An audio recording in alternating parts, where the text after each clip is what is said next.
Onassis Foundation.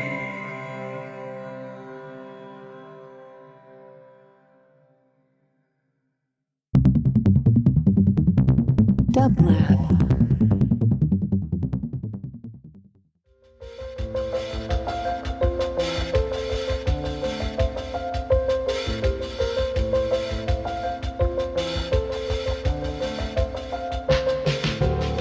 Welcome to the Quarantine Tapes, a daily podcast from Onassis LA and Dublab. Hosted by Paul Holdengräber, this series chronicles shifting paradigms in the era of social distancing.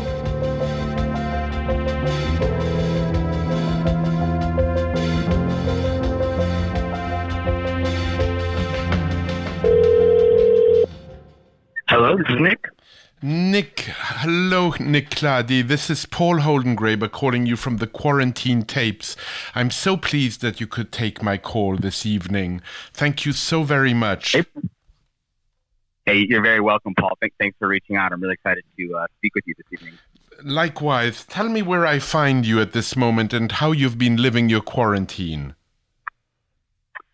Sure. So at this moment, I am by myself in small office in a residential building in downtown Los Angeles. I've been working from an office today on my own, and otherwise have been living my quarantine life like I imagine many others have as well, staying mostly at home while enjoying getting out in LA's streets, trails, so at least a little bit more recently, and enjoying the benefits of Southern California's plentiful sunshine when I can.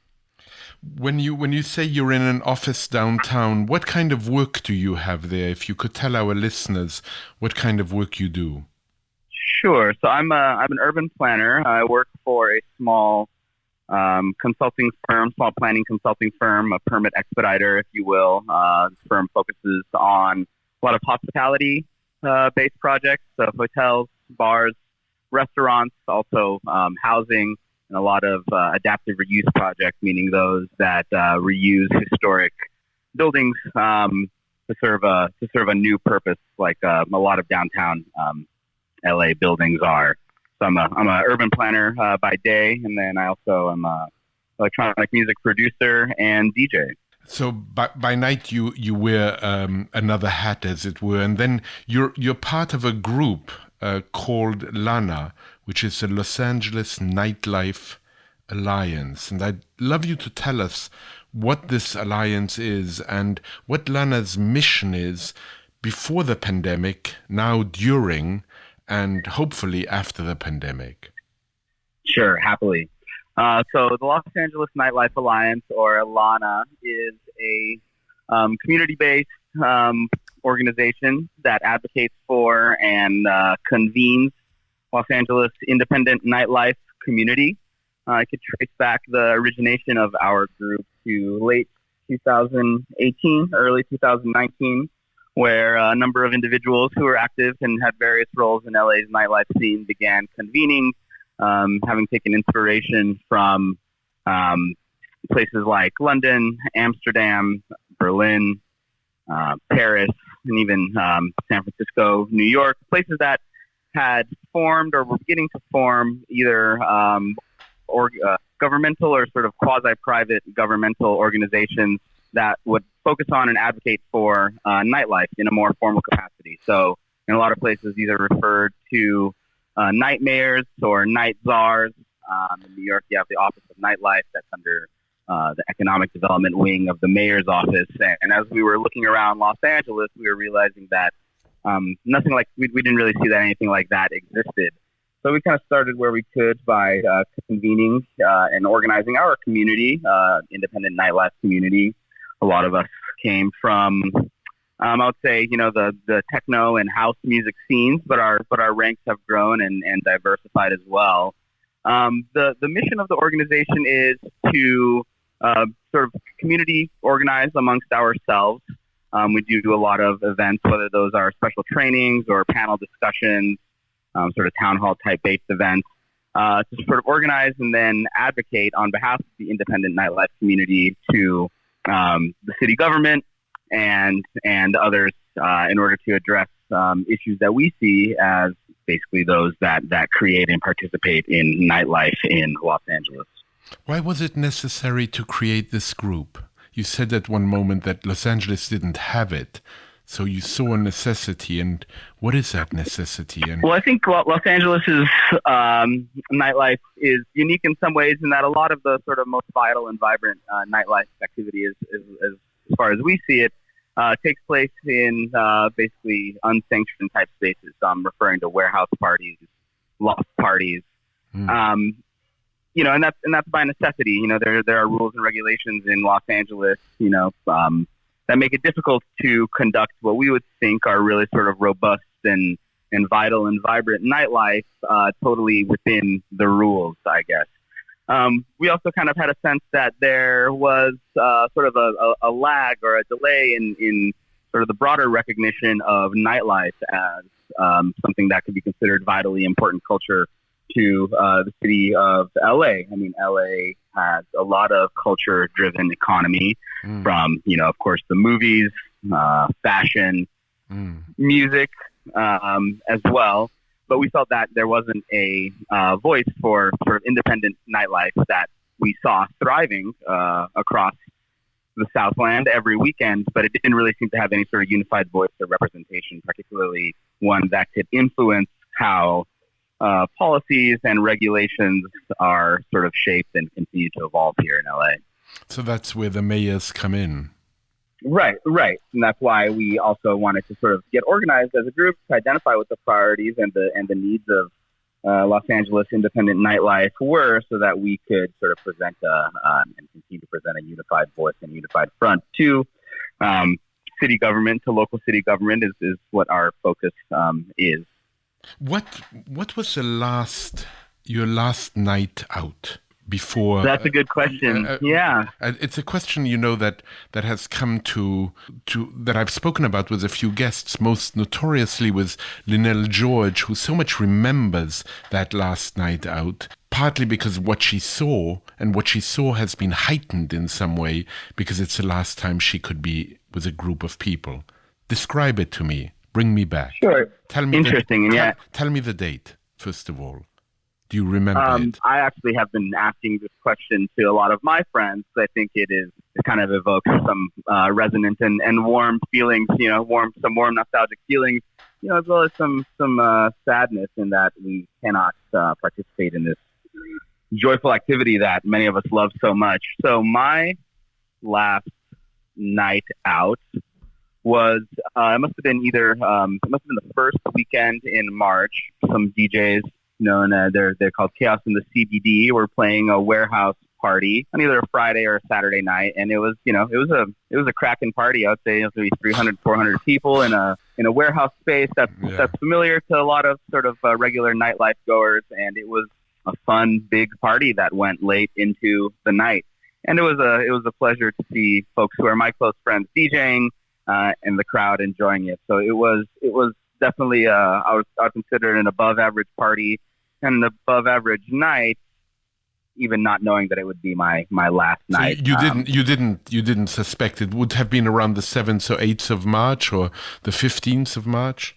Yeah, it would have been probably the 7th or either the 20th. Yeah, I think it was actually February 29th, which was the last Saturday, February, leap year. So I think at that time, there was maybe some concern creeping around the edges of everyone's mind, but really only the edges at that point.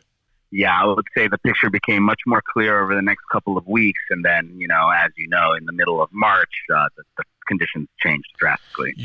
Nick, you were mentioning nostalgia, and I read a beautiful piece. I don't know if you happened upon it in the New York Times yesterday. By Megan Abbott, called "What is New York Without New York Bars?" Because I'm going to read a few lines from it. Sure. It begins with one sentence, which is one paragraph. And maybe you can comment on that one sentence. I miss bars. She goes on to say, I miss the noise, the jostling shoulders, the promise the night offers. I miss a long dark pour of Guinness and the gleaming liquor bottle standing sentry behind the bartender. I miss a crush for the ladies' room, graffiti decade thick. I miss the endless possibility in conversations overheard, lives intersecting. But what I miss most and almost lacerating intensity are the New York City bars. And then she goes on and she says, I miss drinking at the Ear in Soho. I miss the changing crowds of a Manhattan bar. I miss Milano on East Houston Street. I miss the bars with jukeboxes. I miss the bars that came into my life because of their proximity to my favorite city haunts. And then I'll read you another passage in a moment. Just react to that. It makes my heart hurt. Both specifically for New York, which has obviously been hit very hard. For the fact that in New York, more so in LA, I think these bars serve a role as sort of your living room outside of your apartment. I spent a small part of my life living in New York, and it seemed like almost the goal or the modus operandi was to, not be home for as long as possible to get the most out of every day living in the city. Yeah. I feel a lot for friends and everyone in New York who where basically that opportunity is now completely evaporated. And my other strong reaction is, all of that resonates with me, and I miss all of those sensations. Really electrifying and exciting sensations. But, what I would add and what I think is really at the core of my love of nightlife is sort of the communal and social enjoyment of music coming out of loudspeakers at high volumes, right? Right. Sort of that shared ecstasy that you get by being in a crowd and walking into a groove. That takes place at bars as well, but, also in nightclubs and, warehouses and raves, right? So all of that really resonates with me strongly, and my first reaction is also adding the element of the communal enjoyment of music and the sort of joy and ecstasy that can bring. That's very beautiful. We'll come back to that essay, and you'll read it tonight. We'll come back. We'll come back to it in a moment. I know that. Nightlife, you're talking not just about bars, but you're talking about nightlife in general. What kind of jobs does that encompass? It's an ecosystem, right? So, just sort of riffing off the top of my head, of course, you have the DJ and the performer, the performers who are, the center of the musical attention for the night. Beyond that, you have bar staff that serve the drinks. You have security staff that either is working at the outside of the venue or within the venue. You have the people that are providing the sound system and that are doing the acoustic and the audio engineering that make it possible to have a loud night of music. Beyond that, if you extend out, you have to get to and from the venue. So we have Uber drivers and Lyft drivers serving the nightlife population and the nightlife community. So many people are impacted. That's what is tremendous about this pandemic. So many people are impacted, and I suspect your group is trying to figure out what comes after this subsides. And I know that you conducted a survey for the nightlife workers, freelancers, business, and patrons impacted by COVID-19. What were the results of this survey, and did some of those results actually, Nik, surprise you? Unfortunately, the results were unsurprising, and okay. I say that in that basically what we were reporting is that what we were seeing in the results of our survey is that essentially the bottom has fallen out, from many people active in this world. I mean, there are just opportunities to socialize and really make the most of nightlife have essentially been eliminated by the need to socially distance. Nightlife is really has a lot of ingenuity and adaptability and nimbleness, and I think we've seen a lot of beautiful efforts to regain some of those feelings of community and ecstasy, making the most of telecommunication and wireless technologies. But the fact of the matter is that, the real energy and the real sort of beauty of what I sort of cherish and hold dear and work on and think about, and my colleagues in Lana and many, many more other people, is, that feeling of being together and sort of chasing that communal joy based around sort of music and culture and being together and being a little bit wild, and but mostly being together in what, and sometimes is a really sort of could be seen as crazy environment, high temperatures, a lot of bodies packed together, as that passage you quoted from alluded to, loud sounds. I mean, those are sort of some of the ingredients that are, in my mind, essential. Nik, don't you think that people will, after this moment of seclusion, precisely want to come back together for a loud night together, close to others? Couldn't that be one of the ways in which one could imagine the future in one's absolutely, in one's more optimistic moments, rather than the dire forecast which you seem to paint, which I'm sure is based on the results which you wish were different? Absolutely, I think there will be a tremendous amount of pent up energy and really strong desires to be in these situations again. And, I'm confident that eventually, in some shape or form, they will return. Where I'm a little bit more cynical and pessimistic is how quickly that will happen, right? And how much of sort of the existing nightlife infrastructure will survive. How much will survive when it's all said and done, and again, who and how will emerge on the other side of it with an ability to who knows?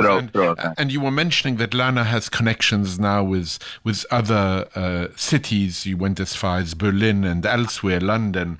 Have you discussed best practices for reopening? What have you learned from other cities? I know that, for instance, South Korea is a real cautionary tale.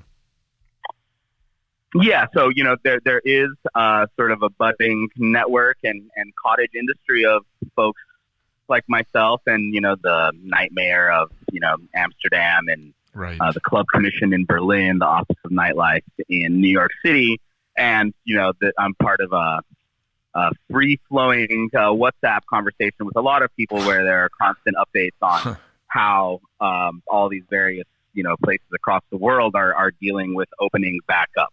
So yeah, there's it's very much a global network of folks thinking and caring about this stuff and keeping each other updated on how the world of nightlife and nighttime culture specifically is beginning to sort of reopen, what the nascent challenges are, and what sort of little glimmers of hope and optimism can be gained in sort of sharing that information. So yeah, you cited Seoul, and I think this story is maybe not more than 2 or 3 weeks old, where they reopened up a number of nightclubs because their metrics were going down in a positive direction, and the authorities felt that it was possible to reopen some clubs. From what I've read, it had to do with one infected individual who made a visit to 3 to 5 nightclubs over the course of one night, and it resulted in a mini outbreak. And the authorities in Seoul moved quickly to shut it down. I also recently read that in a response to that mini outbreak, South Korea conducted 46,000 tests of individuals. Wow. Just related to that one. And so that, I think that is the closest, at least what I'm aware of a reopening of nightclubs of sorts. I think what's happening in other cities in terms of sort of regulatory relief and changes is that they're opening up places like bars and restaurants, and particularly those that can take advantage of adjacent outdoor space to sort of take up more space and do more social distancing, while also allowing people to be able to congregate once again. I mean, the notion of social distancing and parties really just doesn't go together, does it, at all? No, and that's not lost on many of us. I'm sure not. I'm sure not. I'm sure for you it must be. I mean, even the notion of social distancing and loud music and parties. I mean, it's so impossible to comprehend what will happen after this passes, and also with the bottom falling out, as you said.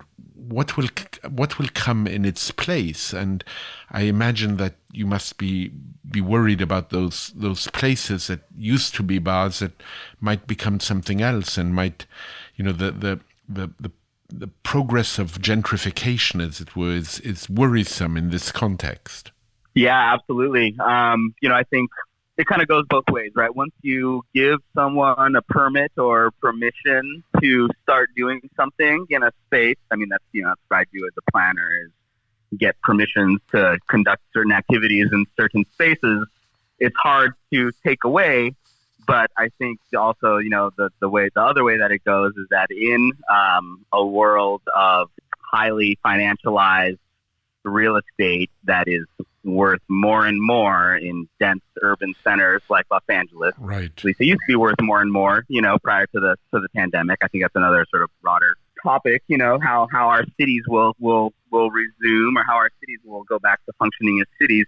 Once you take that away, once you take that permission away, or once it goes away because it can no longer survive, it's a lot harder to put it back in place. So, in real estate, in urban development, as it relates to nightlife, there's what's called the agent of change principle, and it's codified and institutionalized in both London and in Berlin, where if there is a development that will change something to do with a property that's adjacent to an existing nightclub, for the purpose of this conversation, it is the responsibility of the developer to mitigate the impact of those nightclubs.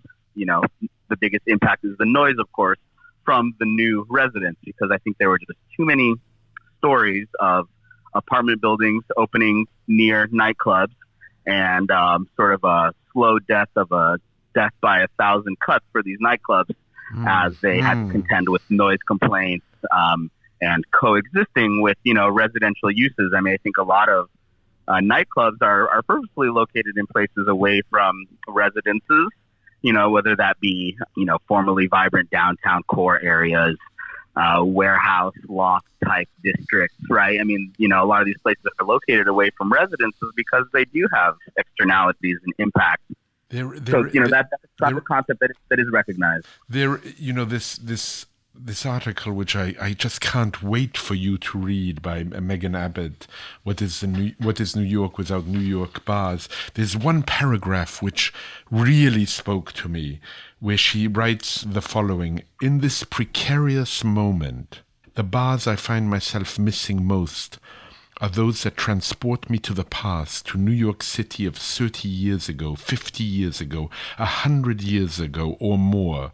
Bars that endured 3 or 4 wars, Prohibition and the Great Depression, and fought to city drop dead. Bars that endured the Spanish flu, and thus seemed to whisper a promise to me that they'll endure this pandemic." My first reaction to that is that Los Angeles is just such a younger city than New York. Right. And New York obviously changes at the blink of an eye, but so does Los Angeles. So, I'm not sure that I feel the same nostalgia for the past in Los Angeles. I mean, I understand that passage to mean that she is sort of pulling inner strength and optimism from sort of thinking about the resiliency of these bars that have made it through so much and will hopefully make it through this as well. For me, Los Angeles has always been such a sort of future facing city. I think in a lot of instances things happen here first. Cultural movements, cultural activities, they happen here first, and then they kind of promulgate and get broadcast and transmitted to other places in the world. Obviously, I miss a lot of the things that we lost She says, Nick. She says a little later in the essay. She says, "What these bars? Without these bars, I feel unmoored, lost. I miss my city. That brings me to the last thing I miss: the bars we've already lost, to gentrification, to escalating rents, and sometimes just to time itself." Mm-hmm. And that's a feeling I think that we can imagine, the nostalgia for something one didn't even really know. Yeah, that's a powerful feeling. So I'm thinking about. Yeah, I know. I love the silences, because it causes us to pause in this moment where we have to pause. Give me, in the last few minutes give me the best case scenario. Because of sort of the dual nature of my life, I think about rules and regulations all the time, how to interpret codes, how to find opportunities within the rules, and then, how to also simply abandon and disregard the rules that don't serve us well. Right. And one can only really break rules if one knows them. Right. And, I'll just be, I don't know, I'll just make it as directly as possible. I mean, Los Angeles nightlife as it existed, as I know it, and as I love it, simply would not exist if it operated within the parameters of what the rules currently allow. You have thousands of party goers every weekend going out to warehouse spaces that probably have more people in them than would be permitted otherwise, go later and make more noise than would be permitted otherwise, and effectively have to exist outside of, what is permitted by the rules and regulations that apply. I think that, more than ever, as we are looking at all these rules and thinking about how the coronavirus has made them essentially pointless, I think what I take the most hope in and what I'm the most excited about is looking to how we can sort of cast those rules, processes, agencies, bodies that don't really serve us well, how we can sort of leave those in the past and create a new framework, new regulatory framework, and new parameters that allow us to come back and allow the incredible communal, creative, cultural energy that exists and that is constantly sort of churning and fermenting in a place like LA to come back, right? And so this is already starting to happen. I mean, the California Department of Alcoholic Beverage Control, which regulates the sales of alcohol, is now allowing restaurants and bars to do cocktails to go, right? Which wasn't possible before. I realize it's a pretty small thing, right? It's not going to change the world. But I don't think that prohibition needs to be put back in place once the world starts to operate and behave in a way that's a little bit closer to how it used to be before. Similarly, right now, the same agency and Department of City Planning is trying to make it easier to use outdoor space for outdoor dining and outdoor seating. I think this is happening in a lot of places. It's sort of the low-hanging fruit as cities and cultural hubs and centers look to reopen. Make it easier to put seating on the sidewalk as long as it allows people to continue to pass through. Make use of parking lots or other outdoor spaces. Make it easier for people to enjoy those spaces, because we are not going to be able to go back to, sitting shoulder to shoulder in a loud, busy restaurant, which obviously is a wonderful and enjoyable vibe. We're not going to be back to that soon. So let's think about how we can use our space differently.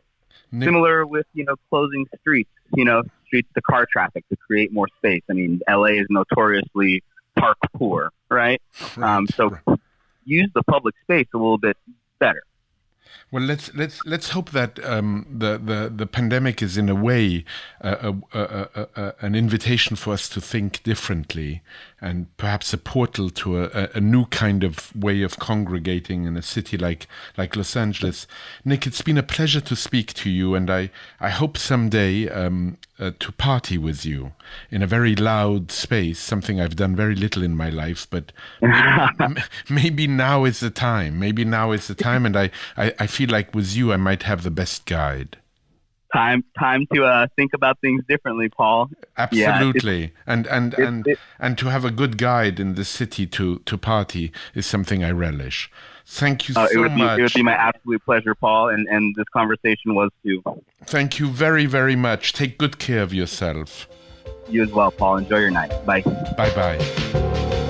To support this show and Dublab's progressive programming, go to dublab.com/support.